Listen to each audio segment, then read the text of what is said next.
Welcome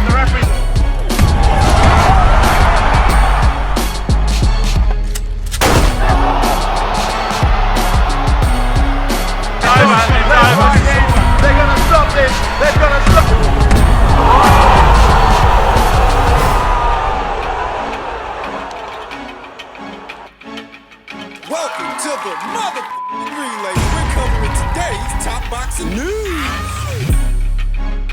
It's obvious that they have signed a lot of women compared to top rank. So I think, Matchroom is promoting female boxing a lot more than any other promotional company. That was unbeaten up-and-comer from right here in the US of A, Virginia Fuchs, lavishing praise towards Matchroom for helping to grow and promote the sport of women's boxing more so than their American counterparts in Top Rank. Really only has 2 female fighters signed, and PBC has none. Virginia, otherwise known as the Captain, made her professional debut on a Top Rank show on the same card as her buddy, Michaela Mayer, and I thought that might have heralded a relationship between Virginia and Top Rank, that they might decide to sign her, but they didn't. Virginia's going to be in action on a Matchroom show this weekend, the Regis Prograrius versus Danielito Zorrilla fight in New Orleans. She'll be opposite the ring experienced journeywoman India Smith. An 8-rounder taking place in the women's super flyweight division. At super flyweight, there are 4 reigning champions. 4. I imagine that Virginia aspires to become one among them, though with only 2 professional fights, fighting someone like this Needs to be a busy year. What this fight communicates is a lot of confidence on the part of the captain,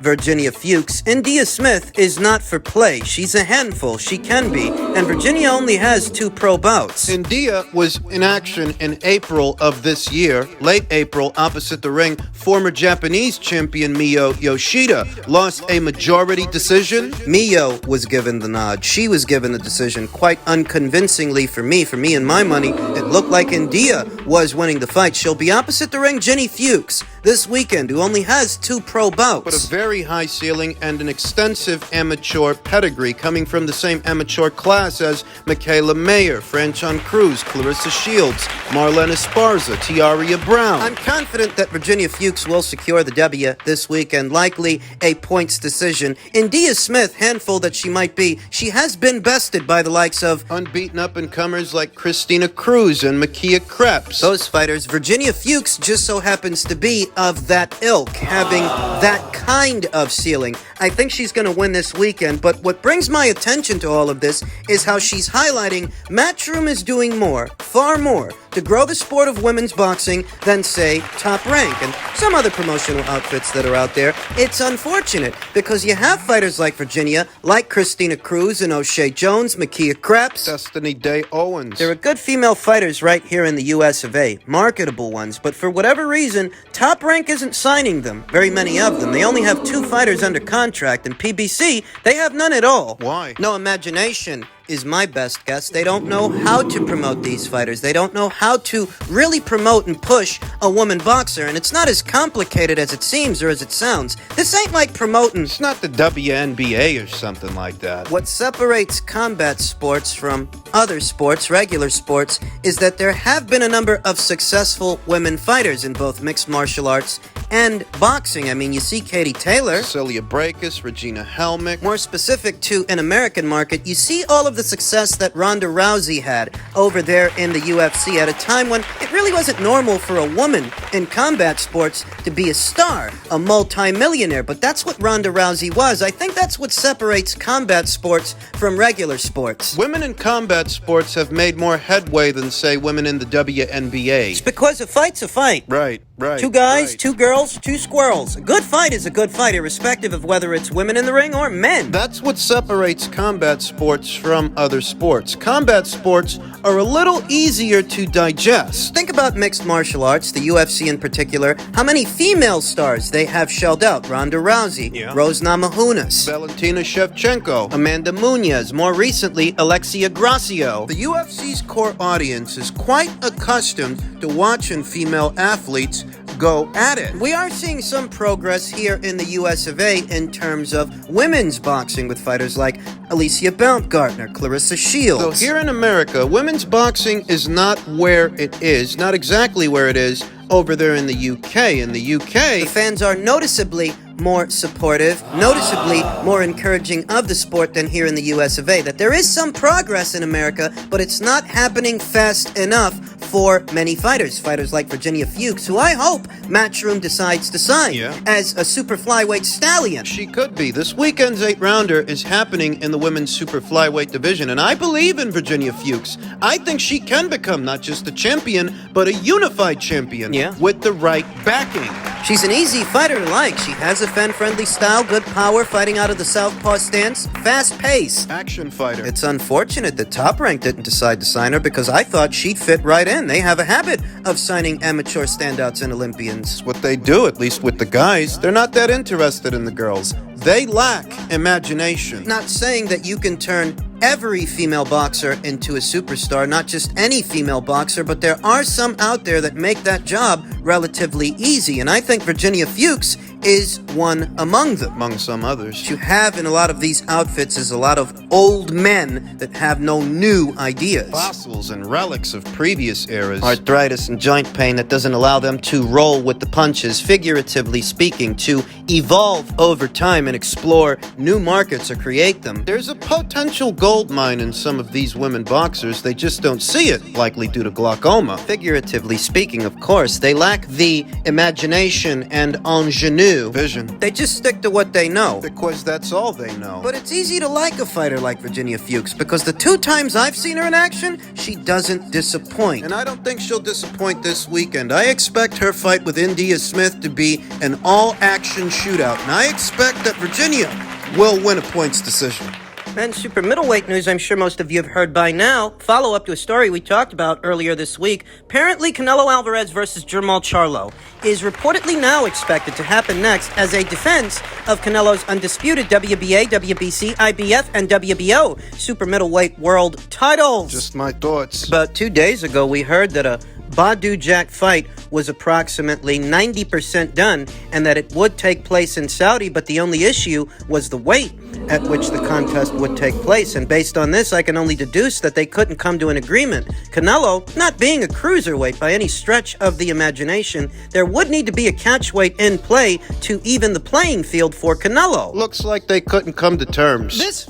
This potential Charlo fight still satisfies what I've wanted Canelo Alvarez to do for a while now. Stay at super middleweight. Stop venturing north of super middleweight. You're not a light heavyweight, and you certainly aren't a cruiserweight. Take out the trash at or around these weights. Charlo's a piece of garbage. Fucking garbage, like the rest of those PBC flunkies. And I would have preferred that Canelo stay put, stay a super middleweight undisputed champion, and take out the trash. Like Charlo and Demetrius Andre, David Benavidez. Pick your poison. They're interchangeable as far as I'm concerned. There's nothing special about any of these fighters. There's nothing remarkable about any of them or their careers. So Charlo, Demetrius Andre, David Benavidez, it really is all the same to me. Pick one and go with it. Charlo, who has not boxed in the last 2 years, though that's hardly Canelo Alvarez's fault. You know the old saying, you stay ready so that you don't have to get ready. If Charlo and his outside endeavors or whatever he had going on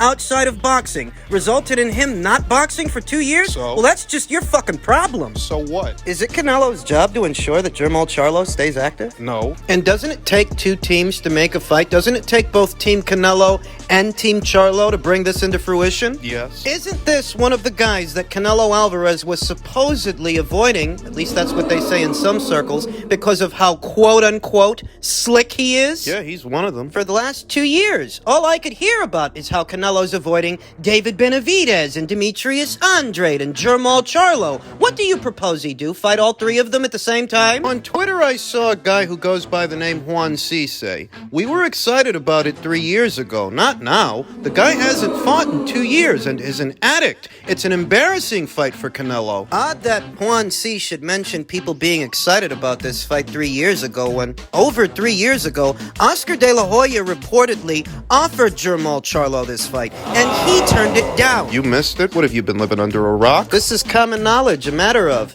public record. Juan C.'s sentiment was echoed by a guy who goes by the name Real Deal B. He's not happy either. He says exactly, all it took was a 2-year layoff for Mull to quote-unquote earn the fight. Golden Boy Promotions offered Jamal this fight well over 2 years ago, over 3 years ago. You're talking to people that are never going to be happy with anything that Canelo Alvarez does, because no matter what he does, it's not going to satisfy a certain group of individuals. You can't please everybody. If he fights Badu Jack, he'll get criticized for not fighting Charlo and Benavidez. If he fights Charlo, he'll get criticized for not fighting Benavidez. You can't please everybody. Another Twitter user that goes by the name The Way, The Truth, and The Life stated, he hasn't been in the ring in over 2 years. Canelo, sure, I'll fight him. If you were so hungry for Canelo Alvarez to fight Jamal under more favorable circumstances, then why didn't you advocate that Jamal fight him over 3 years ago when he was first offered the fight? Likely because it would have required Jamal to cross over to DAZN, and Golden Boy Promotions would have been at the helm of promotion, because at this time, Canelo was still with them. Jamal would have had to cross the street, but he was at least a more active fighter in those days than he is now. Twitter user that goes by the name Jungle Cure stated, Charlo hasn't fought in 2 years with a bunch of problems, and on top of that, he's a 160-pounder. Make that make sense. Your problems outside of the ring are your own fucking problems. Canelo Alvarez fought Rocky Fielding while his own brother was being held to ransom. I don't think enough is made of that the night he fought Rocky Fielding, his brother was quite literally being held to ransom, and he still got the job done. So what's Jamal's excuse? He's going through a lover's quarrel with his high school sweetheart? So fucking what? Who cares? People get divorced all the time. You've still got a job to do, and if you chose not to do it for the last 2 years, that's just your fucking problem. You stay ready so you don't have to get ready. Those making excuses for Jamal Charlo here and now do not support him due to his boxing or anything even related to boxing. The only fans Jamal Charlo has left are tribalists who only support him due to tribalist sentiments. On one end, they give Canelo Alvarez all this shtick for having not fought this guy, so that when he goes to fight him again, they give him shtick for that. Because it's not the right time for Charlo. Hey, who's the fucking A-side here? And didn't he try to fight this fucking guy already? These are miserable individuals with a miserable existence. They're not going to be happy with anything. Though satisfying them and what they want is hardly a priority when they don't represent an infinitesimal iota in the marketplace. These fighters they claim to love so much, they don't support them either. For all the David Benavidez fans that you find online, how many of them actually bought his pay-per-view? What was the buy rate for that fight? How many of these guys bought Charlo's pay-per-view in 2020? How many? You see, that's why your opinions aren't valid and don't count, because you're not actually a consumer. You don't represent a single unit in the marketplace. You're just a bunch of guys online giving your opinion that counts for nothing anyway. You don't buy fights? You're not going to buy this one, so what you think about it doesn't fucking matter. Piss off. Satisfying the whims of freeloaders and bums, internet pirates that rely on pirate streams to watch boxing. Go play in traffic. Nobody needs you, and nobody cares what you think about boxing. Fuck you. Canelo choosing to fight Jamal Charlo instead of Badu Jack in Saudi Arabia could be interpreted as a segue to a potential David Benavidez fight next May. That's the good news. Going over to PBC Island and taking out the trash, some of it could be interpreted as such. It brings us a little closer to a Benavidez fight. David Benavidez, whose promoter left an offer on the table for Canelo for only 6 days. Then took it off the table and said, we're going to fight Morrell instead. I suppose that's Canelo Alvarez's fault, too, that Samson, after less than a week, took the offer off the table. Just slap up Jamal and then slap up David. I don't really care what order it happens in. Neither way it works is fine by me. Men's super lightweight news. Per tweet from Paco Vericel himself, the president of the WBO, just now Teofimo Lopez is texting me that he relinquished his junior welterweight title. We should respect his decision. If he comes back, WBO doors will always be open for him. What the fuck is he doing? What's the play here, you ask? Because Teofimo Lopez, at this age, and given what money woes he might have as a result of his divorce, why would he want to stop now? Why? When he's back in the winner's bracket and he's officially the man to beat at 140 pounds. He's got leverage in many situations and money on the table, many fights.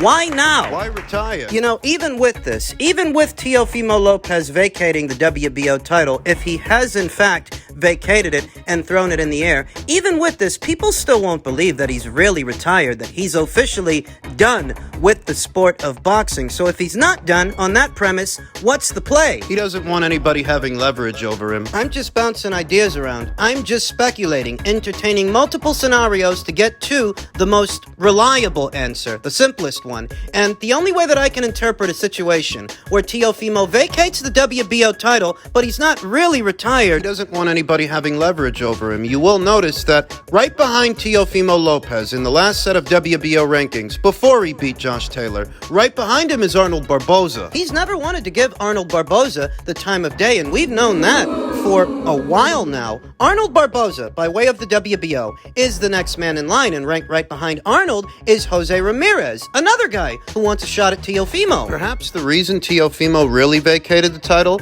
is because he doesn't want these guys to have leverage over him to get him in the ring. The only way he'll fight is on his own terms. In his own words, thank you everyone for making the greatest moments in my career a great one. Thank you Top Rank Boxing, thank you ESPN for creating the takeover into a real thing. I am forever grateful for all the sanctioning bodies in boxing for showing me I can and am more than boxing. What a career. Impromptu retirements are not uncommon in the sport of boxing. I mean, we know that Sugar Ray Leonard had one, and Floyd Mayweather. Tyson Fury had about 2 or 3, didn't he? The one after the Klitschko fight, and the 2 or 3 some years later. I still believe that this is all about leverage, that these are leverage tactics that we're looking at, that Teofimo Lopez knows, even without the WBO title, his name still has a lot of value at 140 pounds, and he won't be subject to their mandates or any other fighter's requests by hanging on to that title, because so long as he does, that title can be used against him to get him in the ring on somebody else's time. He's on his own. His own time. And he's not going to let that title be used as leverage against him to force him to fight someone he ain't got no time for. The top 2 seeds in the WBO's ranked standings just so happen to be managed by the same guy, Rick Merrigan. This creates a pickle for him. Is he going to have 2 of his own boys fight each other for the same belt? Because they're number 1 and number 2, or they will be, in the next set of WBO rank standings. Is Teofimo trying to retire to get out of his existing top-ranked deal, his top-ranked contract? Ahead of the Josh Taylor fight, wasn't it Team Lopez that said that this will be the final fight under their existing deal? Do you think they were hinting at this, that they intended to retire if they won? Not completely walking away from the sport of boxing, the intention to retire to get out of their deal. And is this a way out? Seems like they'd be playing it close to the chest, if that's the play. But a part of me feels that Teofimo's not really retired. He's not really done. They're trying to get at something here. I just don't know what. But at this age, with all the money on the table for him, it's really hard to imagine that in his prime years, he's calling it a career. This is an ongoing story, and I hardly think this is the last we'll hear from Teofimo Lopez.